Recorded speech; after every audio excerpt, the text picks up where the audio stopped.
Welcome everyone to the captive audience. I'm going to see. I don't know if it's going to work. Let's just see what happens here. Nope, I didn't, it's not working. Of course I not. didn't hear any explosions. No, well, not yet. But that's what that comes next. Apparently, uh, this is where we were going to see if we could actually stream on Instagram. That was the a new feature that we thought we might be able to do here. We do The have the big right. experiment of the day. What's that? The big experiment of the day. It is the big experiment, and I have no idea exactly how it's supposed to work. Uh, if it doesn't work the way they said it was supposed to work, that's how that's how they roll, actually. So let's see if we can connect Instagram. Nah, it's messing with me. So anyway, we'll go with it here. See what happens. I just know that trying to get stuff to connect like this while you're in the show almost impossible. So move on. Aren't you Um, supposed to just be able to press a button and all the magic computer little connections happen? Isn't that the service that you pay for? well, I guess so, except that it doesn't work that way. So Isn't it amazing how there's two things about it. It's amazing how technology doesn't work the way you really think it should, and a lot of times the way it's represented that it will. And it's also amazing that we complain about it, given 20 years ago we didn't even hardly have access to a computer, or 30 years ago. oh, I know, and we do complain about it, but then you know what? Technology also sometimes likes to uh, mess with you, and usually it's at the hands of someone else who's messing with you, which I get. All right, fair enough. But uh, I'm probably gonna have to rehearse doing this at some point because I have to do a bunch of clickety clicks here, and I don't really have time to do it. Um, because Instagram actually is kind of cool if you can figure out how to get it to work. Well, it says it's streaming. Would you believe? Okay, let's see. Let's just see here. I don't I've see never seen anything. I've never seen captive audience on Instagram. Well, that's what it was supposed to do, but you know what? It's just too much technology, not enough time. But we are streaming on Facebook, YouTube, and Twitter right now, so let's get with it, folks. All right. Well, welcome to the captive audience on the 18th of December. Wow. I am with Alex Jones was right, Mm-hmm. and Mr. David Darnell, and I am not a Portland security robot, Kevin Hoare. And so, and that's Hey, speaking is of that technology. thing been scrapped out by tweakers yet? Because that's the first Yeah, thing. that's That right. is the first thing that came to mind when I saw that thing. I looked at that and I go, "Those tweakers are going to scrap that sucker out." That's exactly it. It's only a matter of time. Or if it's actually effective and invulnerable to that, then it'll be regulated, put under a review board by a bunch of woke idiots, and then banned. Uh, Probably within 6 to 18 months, depending on how many people it accidentally kills or kill themselves trying to take it to the scrapyard. Right? So yeah, I just so that's one of our top stories tonight. Is a business in Portland, Oregon, is deploying an autonomous security robot to patrol around its premises in the city's downtown. The robot is named Rob. It's a 24/7 surveillance robot intended to patrol the parking garage and the surrounding area of Big Pink, a skyscraper owned by a real estate conglomerate, Unico. It has thermal imaging capabilities, Ooh. two-way intercom. Ooh. It can allow residents to communicate with security on the other end. It's like interacting with a human because there's a human on the other side. Mr. Karen Eichen, representative of Unico Properties, said, if you stop and speak to the robot, you know that there's somebody on the other side who's answering your questions, who can give you directions, and who can tell you happy holidays.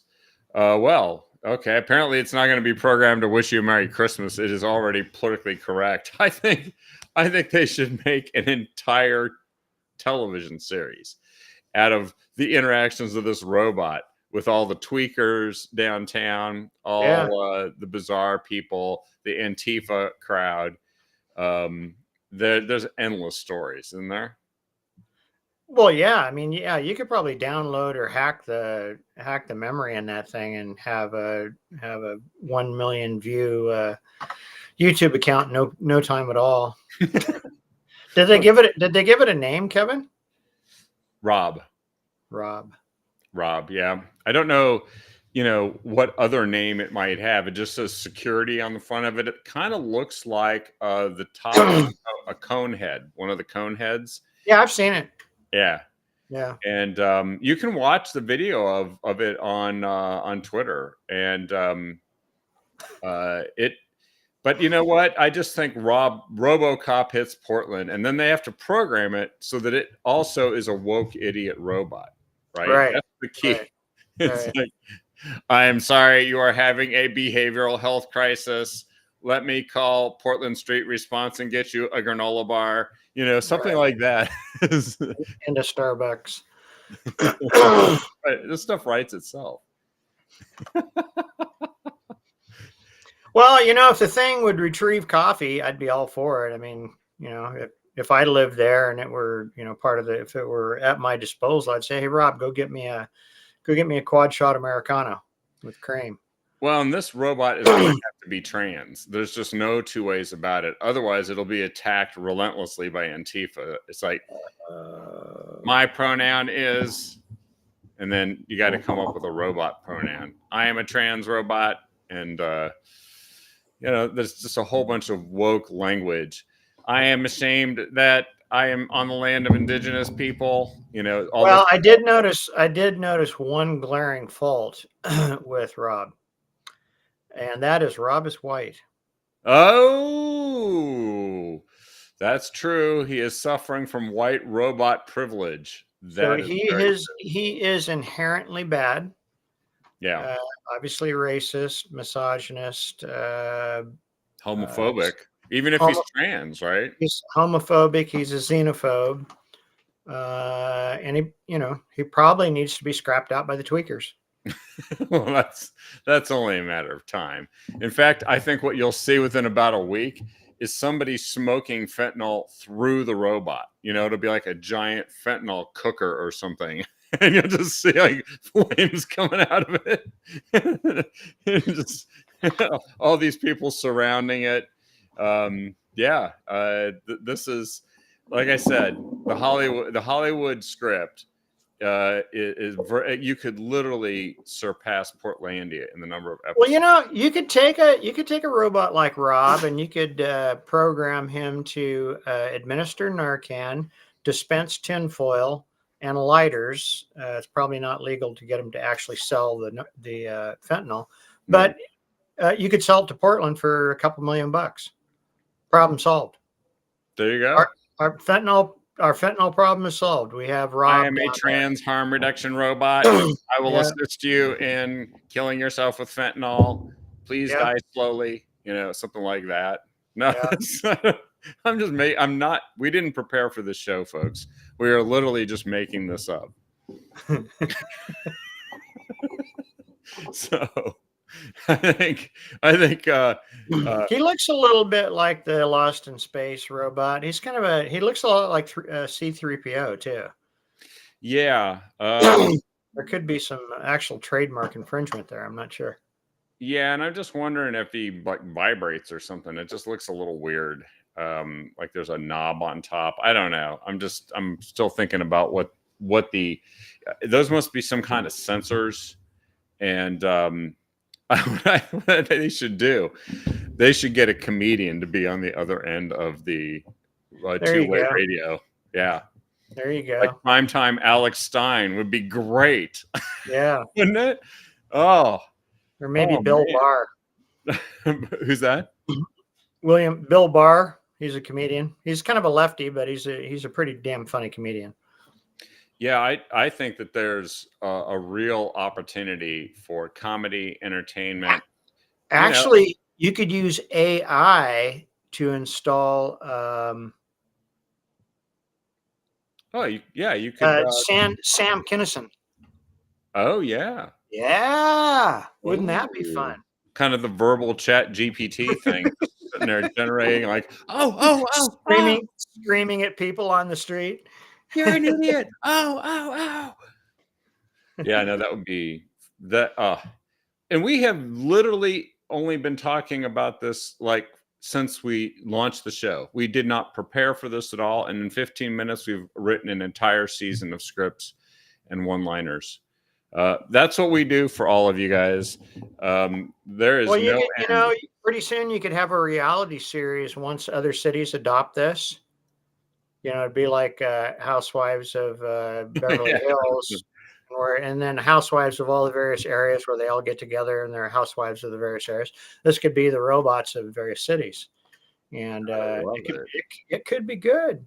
And it would be like Cops too. You would be able to have, what you're gonna do when Rob comes for you. Yeah, and you don't have to pay them. So no, reality show people, get paid. It's not a lot. Obviously, they're not making primetime TV sitcom money, but they still make $10,000 to $20,000 an episode, and so it'd be cheap with these robots. And if Antifa surrounds him and hits him with Molotov cocktails and he melts, just get another one. Go out another episode. Yeah. have the new one visit the burnt out Hulk of the old one and inspect it, and then go conduct an investigation. I think that would be one of the best things. Inner city robot wars. Yeah. Well, you know what? I mean, pretty soon there will be somebody will take over one of them and turn it into an Antifa robot, and it'll go out and light dumpsters on fire and threaten people with concrete, milkshakes or whatever, and everything is possible with this. Yeah, that would be a black one. It'd have be all flat black with that's right, mask on and everything. Well, and then one of them's going to be pink. That also, I think, is going to happen. Well, yeah, mixture of pink and fluorescent blue top on it. That's you got to have that in Portland, otherwise people don't feel comfortable. I just don't feel comfortable talking to a white robot. That's right, exactly. Well, I think we have. So we've used about a third of the show just figuring out how to write an entire season of this, and I don't think we're done. So we'll reconvene on this, folks, and give you more. Does the robot have a social media account yet? You would think so, especially if it could stream the video live, because it's a 24/7 surveillance robot. And of course, it's going to just start in parking garages. But I really do think that somebody should even invent a fake robot, and just have it go around where it can't really perform security tasks, but it's just got like comedian. It starts going out like, do you remember Triumph, the insult dog? He'd go around and he'd just insult people and he'd draw them in and then he'd start insulting them. I don't remember that. Oh yeah. Sounds but fun, you could do that with this. You could have a robot that's just like, it's getting all kinds of hate crime violations and complaints. Yeah. Like, you could have Andrew Dice Clay inside of it. That's right. And have the robot sitting there smoking. That's right. Yeah. Nobody said that the robot couldn't smoke fentanyl. They just said it couldn't give fentanyl to people, right? But it could smoke fentanyl. Why not? Oh, well, thank you, folks. Thank you for listening to us talk about our ideas here. We'll keep coming with some more, but now, in Portland, the reality. So Portland is a reality show. All of Oregon is, and apparently there's a committee that is of the state legislature. It's the Joint Committee on Addiction and Community Safety Response. And community safety, by the way, is when they don't want to say public safety because they don't want you to have that. They call it community safety because it means they actually want everybody in the community to feel safe to do whatever they want, including fentanyl, and also steal your car and bust out its windows and burglarize your store and light dumpsters on fire. And so community safety is where you're trying to make everybody happy, including the criminals. And of course, that doesn't work at all. but they had their third meeting recently to hear from experts about effective ways to treat drug addiction and build accountability in drug treatment programs. They just figured out that you need that. 3 years into Measure 110, they finally figured out that you might actually need some of that. And they held public testimony. They carefully considered the ideas. And they've decided that they need to build a response to the drug crisis that actually saves lives and keeps our streets clean and our communities safe. So 3 years into this, they are now finally holding hearings to figure out that actually everything they did for the last 3 years did the opposite of those three things. And now they want to do the thing they should have been doing all along. And they are pretending that they're concerned that Oregonians are frustrated and worried. They say they are frustrated and worried. And they said, we need to act fast to clean up trash, graffiti, drug paraphernalia, reduce public disorder, public use, and criminal activity, and get people off the streets and into treatment. And do everything we can to prevent addiction. This is Senate Majority Leader Kate Lieber.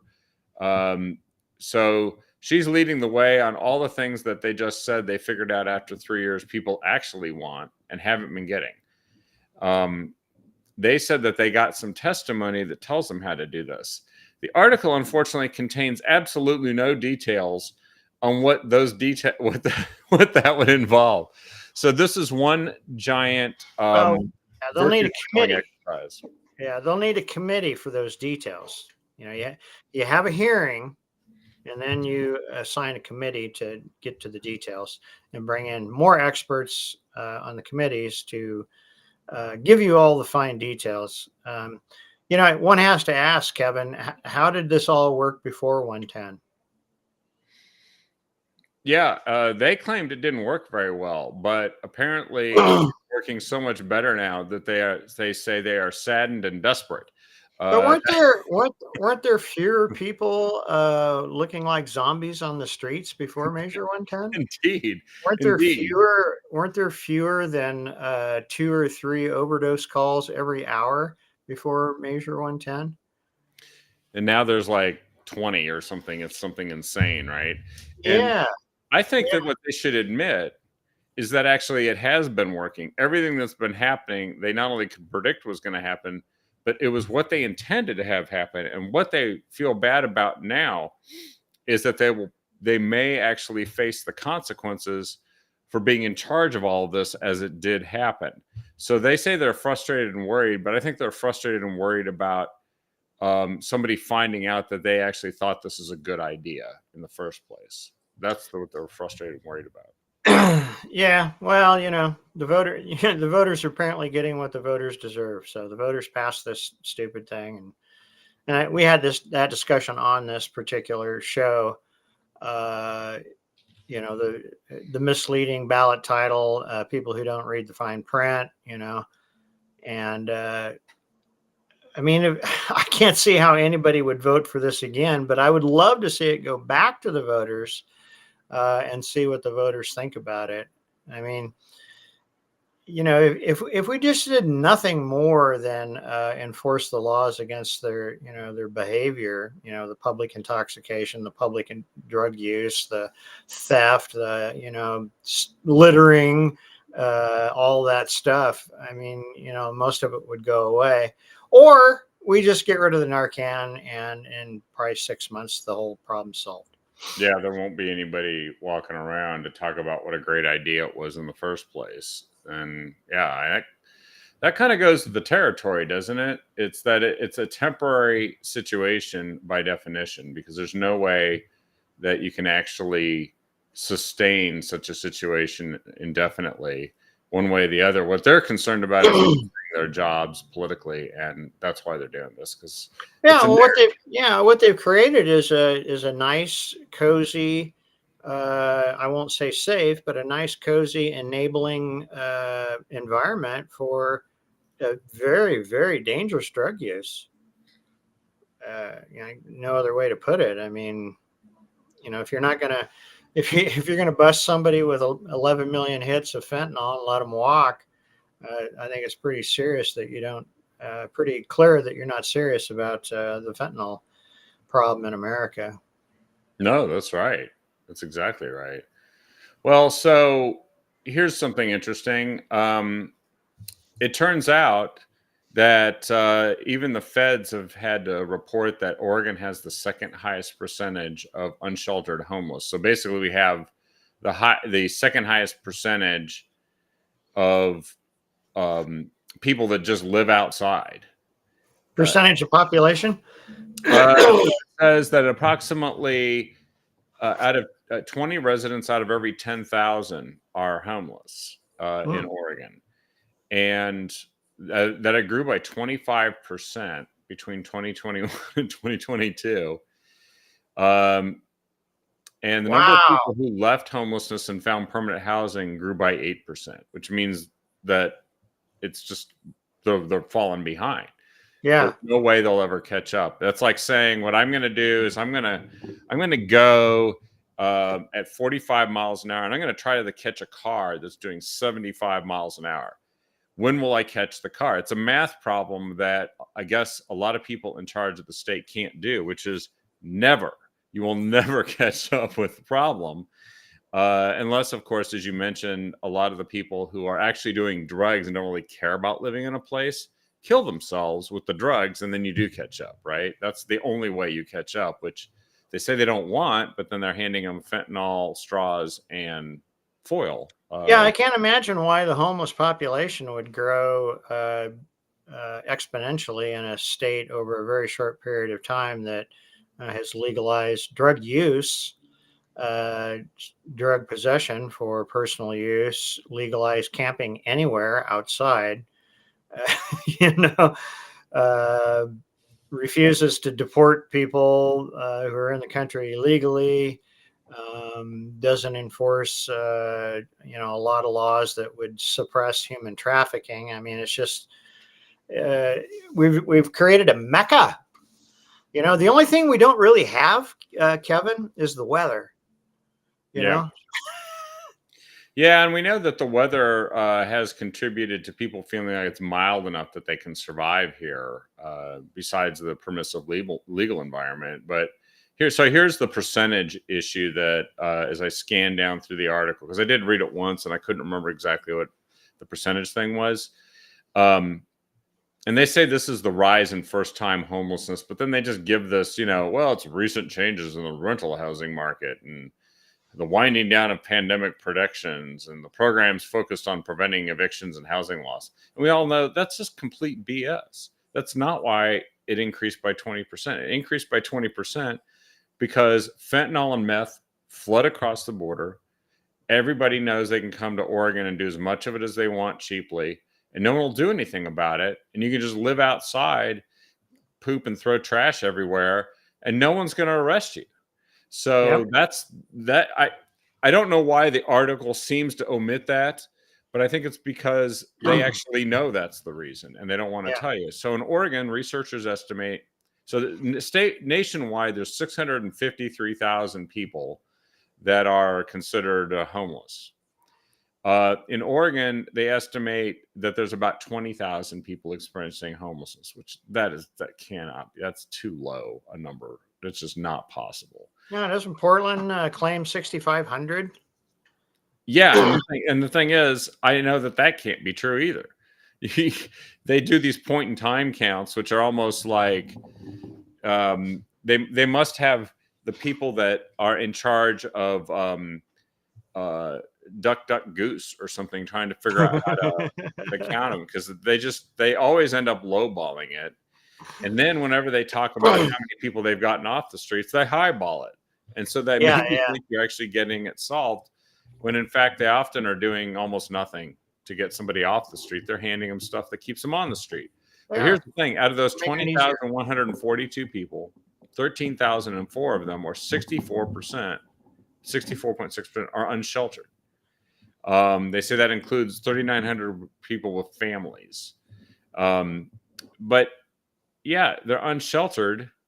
But I also think that if you go and visit these people, you're going to find quite some of them are involved in behavioral health crises. just to, use the term, which They're is omitted druggies. in this report. Yeah.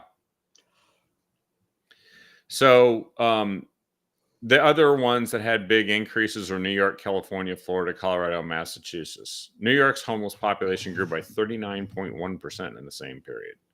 So that Really? must Wow. be enormous. Yeah, because that's such a large state. Yeah, they're getting a lot of illegals in New York City, which I imagine many of them are winning. Well, they're arriving there homeless, and they're probably ending up homeless. Right? Well, they're more concerned about the narrative, which is why they don't actually call out the people who are deciding to send all of these migrants there, and then also accommodate every homeless person that wants to come and do drugs. Right. That there's a cause and effect, but these articles just seem to miss out on it. They imply that because rent went up by like 15% and COVID benefit. Why did rent go up? Government printing money. Yeah. Government free money, rent control. You can only raise rent 7% or whatever it is above or whatever.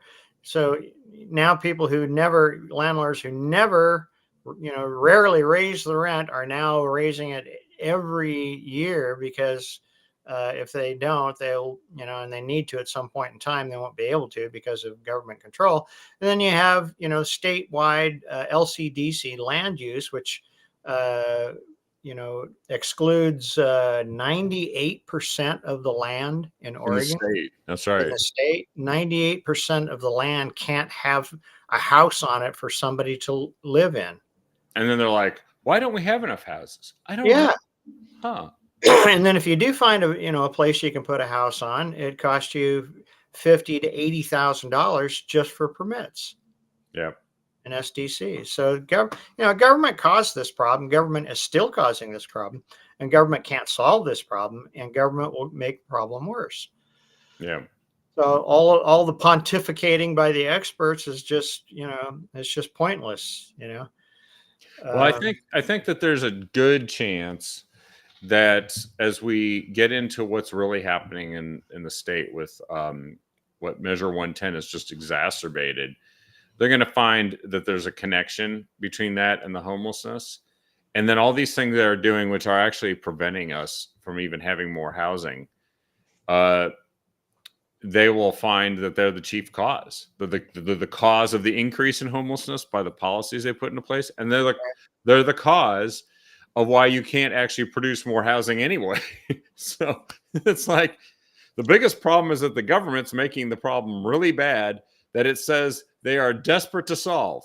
The biggest problem is government can do absolutely nothing well. And the solution for that is to have government do as little as possible. Yeah, because that's what they do is they make it worse. Now, here's something fascinating. An editorial in the Oregonian that says awash in cash, city and county, so Portland and Multnomah, still scrambling to cover basic needs. So they are just drenched with cash. And they say they can't meet basic needs. We know they can't. Like tinfoil, or what are they consider basic needs? Well, that's a good question. So in this article, they say that they're going to do a 3-year moratorium, as we heard, on new taxes. But the tax burden is already so high that it doesn't make any difference. And they're experiencing population loss. People are getting the hell out of Portland and sometimes out of the state. So they're seeing the base shrink. The rate is up. But they did manage to get, for the Portland Clean Energy Fund, which does absolutely nothing to solve all these problems we just talked about, zero. Unless fentanyl is causing global warming, it actually will not be addressed at all. You can make an argument that actually the tents, the carbon footprint of a person living outside in the cold in the tent is pretty low, with the exception of the fentanyl smoke. And so therefore they probably won't do anything about that with this money. They got $1.3 billion in tax revenue over the next 5 years $540 million than they expected. The Portland Parks and Rec Bureau has spent less than half of the $93 million it received in a levy. And the parks are a disaster. They've basically been taken over by drug addicted homeless. And the Bureau of Developmental Services is laying off 15% of its staff due to construction slowdowns. And the Bureau of Transportation is, of course, slashing its budget, so they won't be able to plow snows or fill potholes. But they have tons of money for preschool for all. Yeah. Which the voters passed. They fell for that one. God. And they said, the Oregonian, this is the Oregonians saying this, we don't need just a moratorium. We need a financial reckoning.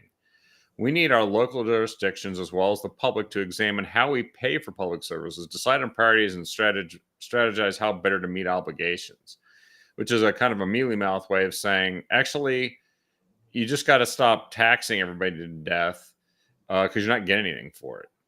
And they don't want to say that because that would not be politically correct, because they are optimistic and believing they can always spend the money better. But as you just pointed out, that's the one thing government can be counted on not to do. No, they can be counted on to burn through as much money as they can possibly confiscate and have nothing to show for it. That's what they can be counted on to do. They're good at that. It's their core competency. It's their wheelhouse. And they're collecting money for things that really aren't the basic needs. We mentioned about the Clean Energy Fund, right? There's a Oregon Historical Society tax. I mentioned the preschool tax, the city's affordable housing construction bond. All this is added up to the highest tax burden in the country for, especially for upper income folks who, by the way, have the easiest time of saying I'm leaving. And are leaving. They are leaving. As we know, like $1 billion walked out in 1 year, just in Multnomah County.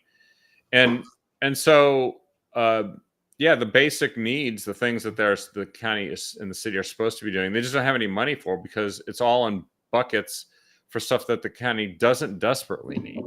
So I don't know what this is just yet another example of why we shouldn't be giving them the money, because this is what they do with it. They just waste it or turn it into, as we know, a political slush fund to get somebody reelected. That's the other thing they're going to do. Yeah. And you mentioned before the government in general. Well, guess what? ODOT, this is a Portland Tribune editorial. ODOT bemoans budget deficits. They have a budget deficit. The most critical problem, though, however, is a deficit in public trust. Now,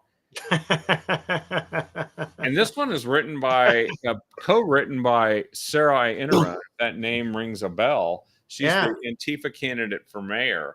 Mm-hmm. And even she can see that these guys are a disaster. They can't. She's talking about ODOT or PBOT? Well, I guess in this case, ODOT. But of course, they want to define this in different terms. They want to talk about progress and highway trust funds and all kinds of stuff like that. But ODOT could not find $19 million out of a $3 billion budget to plow the streets. They just couldn't find it. How long are we going to wait for them to get it right? Well, I'll tell you what, I don't spend a lot of time in Portland, but the last few times I have driven around off of like the main roads in Portland, I've noticed that the roads in Portland are really bad. Yes. I mean, they're terrible. They're terrible. Yeah. And I'm thinking, man, how come, I was telling Sonny that if we had new highway and asphalt and it was nice and smooth and no potholes and the lines were easy to see, I probably would not bitch about, the gas tax raising another 5% here in a few weeks. But we don't. We just burn that, or well, government burns that money just like it burns other money. It gets it and it throws it into a fire, and everybody stands around like this and warms their hands. Yeah, that's right. Ooh, shouldn't we fill some potholes? Oh, shut up! Come on, man, get close to the fire. Get some heat. We got heat coming off of here. You know, you get heat in the way of PERS and all kinds of paid vacations, and Well, six-digit salaries. and speaking of basic needs, one thing they aren't doing is when they're supposed to arrest somebody and put them in jail for something they say is like one of the worst crimes, like having 55 or 52 pounds of fentanyl in your Airbnb. They just let this guy go. I found an article that actually explains the question that you asked last week. Why did they let him go? And they say it's because of an apparent communication breakdown and a court policy on who stays in jail pending trial. Now, how come every other jurisdiction in the country doesn't get it this wrong, where they take a guy that they said was like one of the most wanted, and charge him with previous failure to appears, instead of having 52 pounds of enough drugs to kill everybody on the West Coast. That's exactly it. And so they said that he's actually the guy, Luis Funes, that's one of his names, is a former member of the Honduran military. He must be thinking this is an awesome deal. If he ended up getting arrested in Honduras, he's not walking out of jail and strolling down the street. Unless he's got friends that can, get him out. Otherwise, Honduran jail is maybe a one-way ticket for a lot of folks. But he arrived in Portland by way of Sacramento sometime last year. Yeah. And he was using a 21. See, after he set up shop selling fentanyl, sometime after that, he became a distributor. And then he used a 21-year-old Oregon City runner to deliver drugs to him. So they got his whole system. It's the cartels, right? They're just extensions of the cartels that you've talked about. It's a business. It's a business. And and what's funny is they were shipping AR-15s and AK-47s back to Honduras in a care package. That's what you send in a care package to Honduras. You bring 50 pounds of fentanyl. You send a care package with AR-15s and AK-47s disassembled to fool the people that might figure out what's actually in the care package. Yeah. Yeah, it's like the song, I forget who wrote it, send money, money, guns, and lawyers, or money, lawyers, money, and guns. That's right. Yeah. Well, yeah, there's a pretty big export business, I guess, if you will, in disassembling weapons and sending pieces in different parcels to countries that you can't have the weapons in. So, and that's what they do, is they disassemble an AR-15. They several different parts. They send it in several different packages, and the person at the other end gets all the packages, and they put the AR together, and they're boom, you got a gun. Well, the first thing somebody's going to say is, well, this just shows why we need gun control. Except, do you think that that Mr. Funes was closely observing gun laws and legally obtaining these rifles before he illegally disassembled them and shipped them to Honduras? I don't think that his name is going to show up on any background check. No, he probably wasn't doing a background check. That's my suspicion. Now, here's the interesting thing: is they dug into why this guy got let out. They said that apparently he wasn't really charged with anything because they were still investigating, and they wanted to make sure they got federal charges applied to him. But the morons who let him out, they're making these crazy arguments as to why, well, it was a procedural matter and we held off on filing charges, and then apparently he was let go. And Rene Gonzalez, who's running for mayor, who actually is kind of tough on this, said he's going to change this. If he's elected, drug dealers are going to jail. They're not going to get released in 24 hours. Simple policy stance. Very simple. I don't know why people can't just say stuff like that. All these other idiots, they can't say it. Yeah. Well, I mean, yeah, and we've talked about it ad nauseum on the show. If the laws were enforced, we would have less chaos, and people wouldn't have to have hearings and committees and stuff to figure out what to do about the chaos. It's like, hey, enforce the laws. Yeah, that's why they call it law and order. Because Somebody, when you somebody enforce the else, law, you get order. somebody else is in some Airbnb right now in Portland with 50 pounds of fentanyl. Oh, you don't have to wait that long. Yeah. Literally 54 pounds of fentanyl was found in Lynn County just like 2 days later. So, and I don't know if that person's been let go yet or not. I think things might be a little. The DA in Lynn County is a different dude. He's not going to. What country was that person from? I don't know. I'd have to go look up the story because it literally flew past the transom, and then we were on to like the next set of idiotic things that were happening. By the way, I do want to mention one thing. There is a petition that Kevin Mannix, and we're going to have Kevin Mannix on the Captive Audience tomorrow night. He is. I'm going to talk to him about how to put an end to at least a dimension of Oregon's crime wave with the Oregon Crime Fighting Act. It's a petition number 54, which you'd think the legislature would just pass something like this, but this is why we have to do it. It would end criminal catch and release. Thousands of dangerous criminals have been released early on our streets. We just heard a story about it. And they go out and commit the same act within hours. And this would stop it. The system in place has these guys released onto the streets before their trial. And as happened with Mr. Funes, they don't show up even for the arraignment. Surprise. They don't show up the next morning for arraignment. Yeah. And of course, he was out of the state within a couple hours, I guarantee you. Well, he did get rearrested. But you know how he got rearrested? He was rearrested because of a traffic stop that he could not get away from. Oh, the fentanyl guy? Yeah. Oh, really? I didn't know that. Yeah. Remember, traffic stops are racist. So apparently he was stopped by a racist traffic stop. Yeah. Which noticed that he was actually Mr. Funes after all. But I guess he's not the smartest guy because getting out of Portland shouldn't have been that hard. I guess he got caught somewhere. But well, he got caught with 50 pounds of fentanyl, so he's not the smartest drug dealer apparently in Portland. No, I don't think that the cartels are going to be trusting him with any amount of fentanyl anytime soon. Is my suspicion.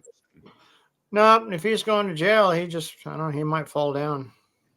he might have a terrible accident. By the way, this is it was a Washington State man, supposedly, except I don't know what that means anymore because a Washington State man who is from Honduras is not a Washington State man. It's a man from Honduras in Washington State. Yeah, so, like he's Honduran. Yeah. So let's see here. Of course, the story has nothing about who the guy actually is. That's typical. They wouldn't want to, So he's an illegal alien. Exactly. That's how we know. It would be too easy to figure out who he was, so therefore we cannot allow anyone to find that out. And that, by the way, was during a traffic stop in Lynn County. So that doesn't mean that the destination was Lynn County. It was simply probably heading up north. That's my guess. But anyway, back to this initiative. This one specifically, there was a major brush fire in Portland made with a Molotov cocktail back in September 2020. 45-year-old man was arrested for doing this. Whoa! Are you saying that the 2020 fires may have been started by arson? You can't say that out loud, Kevin. I know. I didn't say it out loud. I whispered it to myself very loudly, and you happened to overhear me. Holy cow! He was arrested, released, and a mere 6 hours later was arrested again for trying to light 6 more fires. Yeah, I remember that guy. And meanwhile, all of the media was saying that none of these fires that have started, we had, 1 million acres burned, a dozen fires right in that same time period. None of those fires were caused by arson. That's just it. So, yeah, that's what we have in this state is that kind of nonsense. So, There's some other pretty good stories to cover here. I did want to mention that there's been a cluster of Second Amendment stories that you need to know about. One is that the Supreme Court has made a ruling on the request to block the Illinois semi-automatic weapons ban. They've just tried to outright ban weapons that you can fire by pulling the trigger and not waiting for something else to happen and goes, so this is what a semi-automatic weapon is. It's everybody hears that and thinks it means an automatic weapon, but actually it's just going click, click, click, click, click. And so it looks like the National Association of Gun Rights expressed intent to return to the Supreme Court, emphasizing that the ruling, which apparently was not to the favor of the Gun Rights Association,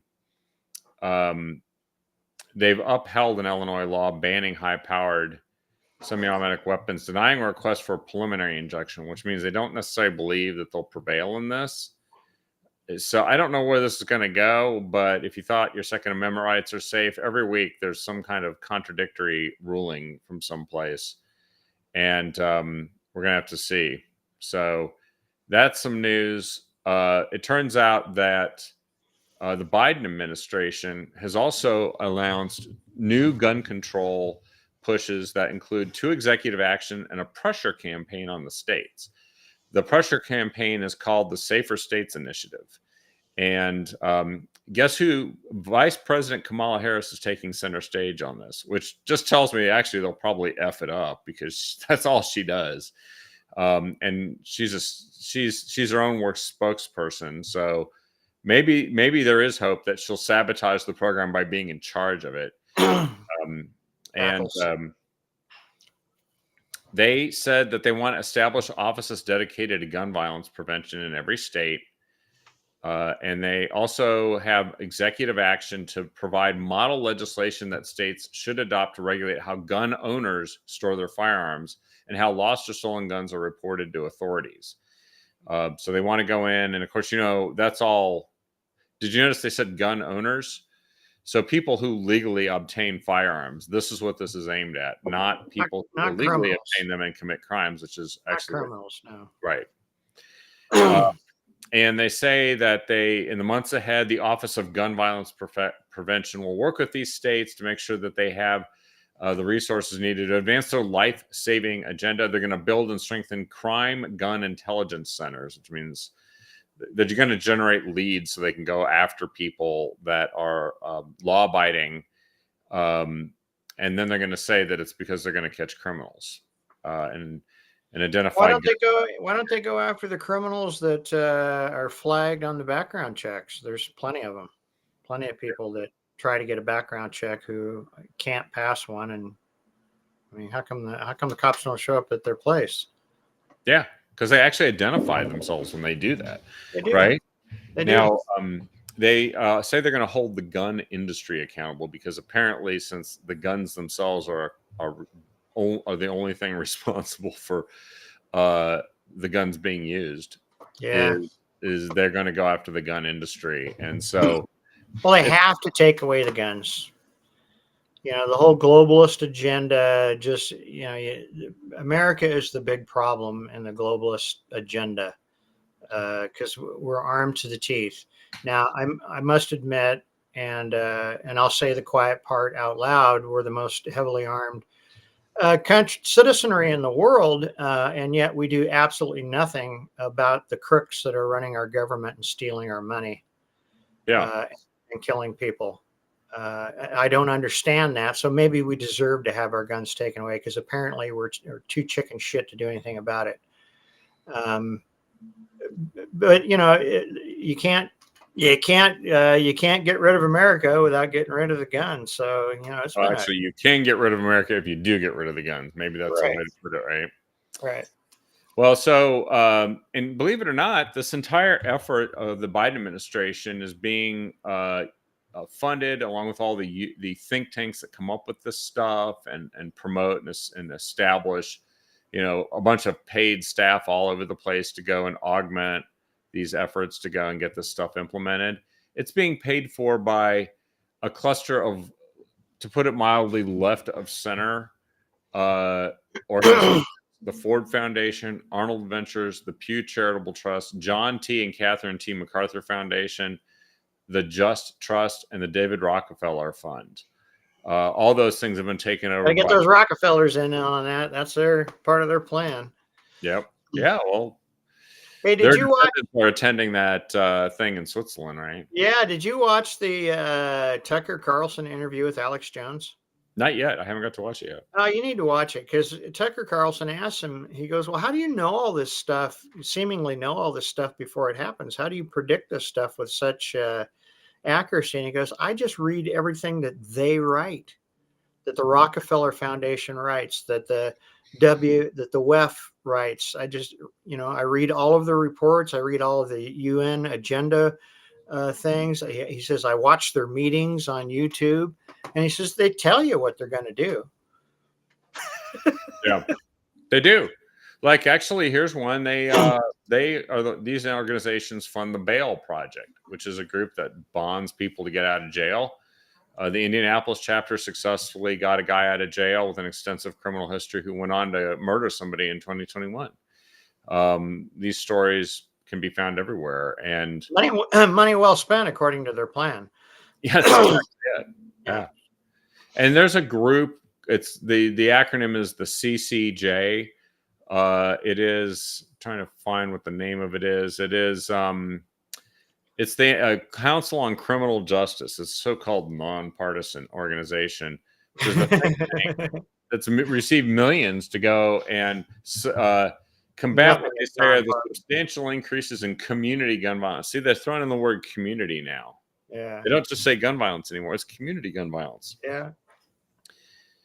Like community safety. Mm-hmm.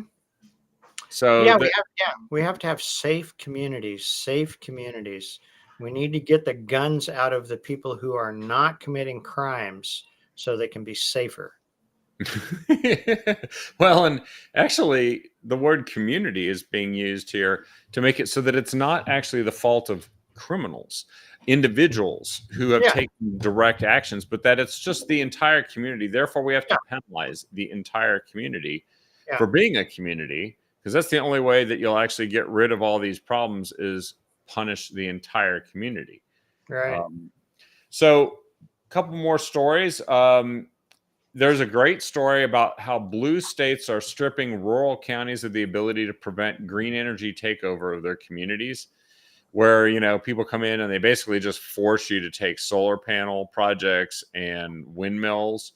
And they don't mention Oregon in this story, but it does give a chapter and verse of what they're doing across the country in Michigan, California, New York, and Illinois in particular. And no sooner had I seen this story yesterday, but within 24 hours, there was a story about how the offshore, the federal government wants to lease the coast of Oregon between Florence and Reedsport to offshore wind.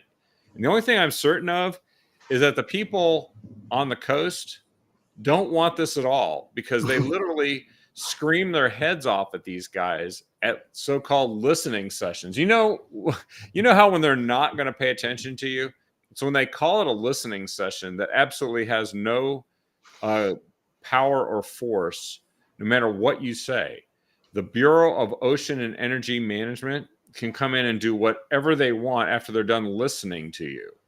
And they are going to do all of that. They received 1,000 public comments in one example. And residents and people with tourism interests voiced concerns about harming views. Ocean recreation tribes, fishing group, environmentals are concerned about hurting fish and wildlife. Those used to be groups that favored Democrats, but apparently those guys are all on the outs now, because the real issue is they want to replace fossil fuels with giant wind farms off the coast. Yeah, well, I don't know how that's going to work out for them, but the taxpayers are going to, no matter what the outcome is, the taxpayers will be footing the bill. Yeah, and they're going to send the money to a Spanish energy company, a couple of them, a Portuguese energy company, and a French energy company. So Like you said, they're going to buy American. Oh no, they're not. That's not American. Oops. So they can export it. Yeah. But for years we've been hearing how they're going to actually do stuff to help parts of the state, including Coos Bay. Every 2 years, the Democrats come out and promise Coos Bay that they're going to bring them help to, dredge the port, improve the facilities, get a rail line in there that can carry stuff, all this stuff, because it's actually the most navigable deep water port on the West Coast. And it used to be used for shipping all the timber that was used to build California and many other places until they destroyed the timber industry. But now, everybody, Val Hoyle and Ron Wyden and Jeff Merkley, all said they're going to do this. They brought Mitch Landrieu, who used to be an elected official in Louisiana. He's the head of the group that's supposed to evaluate this. They brought him out here like a week and a half ago, showed him the port. He got back in the plane, went back. They talked about how this is going to happen. We're going to keep doing this until it happens. And then today the news came out: Port of Coos Bay denied mega grant for second year. So there you go. Lucy just pulled the football away again, folks. Yeah. Yeah. Well, they'll have to try it again next year because it's an election year. So they'll make all the promises. We'll get it done this year. Send me back to Congress and I will get it done. Will be what black person hating, racist, anti-Semite Val Hoyle will say. And speaking of that, she's actually done a super awesome job getting in even more trouble than you could imagine in almost no time flat. The latest is that at the end of last week, it was revealed that yet another case, a settlement, took place where the Bureau of Labor and Industry, which at the time was led by her, had employees that they hired who are black to work in the civil rights division to root out discrimination in the workplace, in the private workplace across the state. And it turns out both of them sued and successfully won their cases. The first one was a $1.7 million settlement back in August. And the second one just took place of about $500,000 for a second person who's black, who said they were discriminated against in the workplace that Val Hoyle was in charge of. And you know what? Val Hoyle was told about this by these employees at the time, and she just couldn't bring herself to do anything about it. The Oregonian actually, quote, says that after she was directly informed of these issues by these employees, quote, did not take further action, unquote, which led directly to the lawsuits successfully being settled in favor of these employees. Because if you complain about something like this to the person in charge and they don't do anything about it, then usually you lose the lawsuit. And that's exactly what happened here. And so that happened last week, the second one. And that candidate in the 4th District, Monique Despain, called her out on this. It's so bad that the current Bureau of Labor and Industry commissioner her name is Christina Stevenson. She had to issue a letter of apology as part of the settlement to these employees and said Boley fell short of the Bureau's vision that every individual deserves to be treated with fairness, respect, and dignity, and promised to make amends to redress the damage done. The question is that Monique Despain asks is, this happened on Val Hoyle's watch. Where is her apology letter to the victims? And why do we, what about the apology to we, the taxpayers, left to foot the bill? Val Hoyle's not paying the money. You and I are. And then Val Hoyle's answer to this was that she claimed she had, quote, no influence or was not consulted about the case and, quote, did not know why Boley settled, unquote. This is your congresswoman in the 4th District. Yeah, she really wants that to go away, doesn't she? Desperately, and yet it keeps coming back, because people keep emerging that while she was leading that department, She just couldn't be bothered to do anything about this. Right. It's just insane. Like, how does somebody,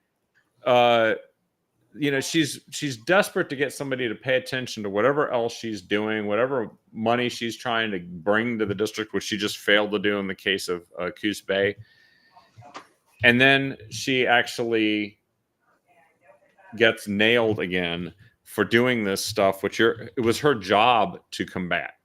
And she failed at it in her own department. Right. Yeah. Well, she never wanted to be a commissioner of Boley. I mean, it's not like she had some sort of passion for that job. She's just been a Democrat climber, and that was kind of her idle position until she got a better shot. She doesn't care. She was just climbing a ladder. That was just a box she was checking, right? Any of the functions of Boley or any of that stuff. She probably doesn't care about any of the functions of her job as a representative, other than getting reelected. I mean, it just seems so typical of people that are elected to Congress. I mean, do they really care? I mean, do they even show up at work? I mean, how many times have you watched a session on C-SPAN where there's only 6 people in the whole damn room? I know. It's amazing. What are they doing? They just all drinking and making porn videos or what? Well, like you said, the government is in charge of something, and the only way you know what's not going to get done is what they're in charge of doing. They're going to do everything else, and a lot of money is going to be spent, and there's going to be more people getting PERS pensions out of it, but they're not going to accomplish anything. So I just, and by the way, this is on the heels just a week earlier here that Val Hoyle refused to condemn anti-Semitism, a simple symbolic move. She actually voted present along with Hakeem Jeffries, and said that she just didn't really have time in her busy schedule in Congress to actually condemn what's happening right now, which is death threats and people going to city councils and talking about how the genocide of Hamas was justified. And then she took money from Pramila Jayapal, who is famously from Washington State, one of the squad members who recently was trying to justify how the tactics of rape were roughly the moral equivalent of what Israel's doing to root out the Hamas militants in the Gaza Strip. She said it's pretty much the same thing, and we have to be fair. And that's who was paying money to Val Hoyle, to her campaign funds. Monique Despain called for her to return that money and immediately condemn anti-Semitism, but we haven't heard anything from Val Hoyle about that. I guess Pramila Jayapal got her money's worth, is what Monique Despain said. Yeah. Well, hopefully we can change her out, and her ladder climbing will be done. Well, there's a golden opportunity here. Val's trying to hand it to us, and everybody's got to jump in and make sure that we find a way to fight for the candidates speaking out and fighting against Val. And that's going to take a lot of work here in 2024. So anyway, that covered all the stories I could think of for today. That's a lot of stories. Is a lot of stories, including a robot TV series that I think we'd love to produce. So it would be fun, wouldn't it? Well, thank you everyone for joining us here tonight. Remember, I am not a Portland security robot, and Alex Jones was right, is my co-host tonight. We will see you tomorrow night on the next episode of The Captive Audience. I think it'll be Don and Sonny will be back. Actually, sorry. Kevin Mannix will be on talking about the Oregon Crime Fighting Act that we referred to earlier and telling us how we all can get involved with getting that on the ballot. And then on Wednesday, of course, we'll have Sonny and Don. So thanks, everyone, for joining us, and